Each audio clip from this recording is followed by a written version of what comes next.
How fast could you actually grow this? Because a lot of this is timing. We're trying to Sure, think about. absolutely. So when I mentioned before, gigawatt is a nuclear power plant output each year, and the U.S. uses 3 terawatts. That's 3,000 gigawatts.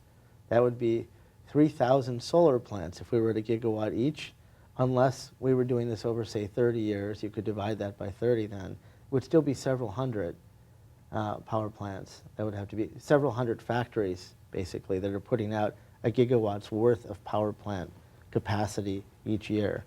So I think the time frame is not really 10 years, but a lot could be done in 10 years.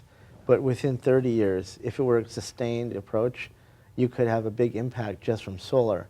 Now, I'm actually not recommending that because I don't think solar is the only answer. Right. But if we just looked at solar, that's what it would take.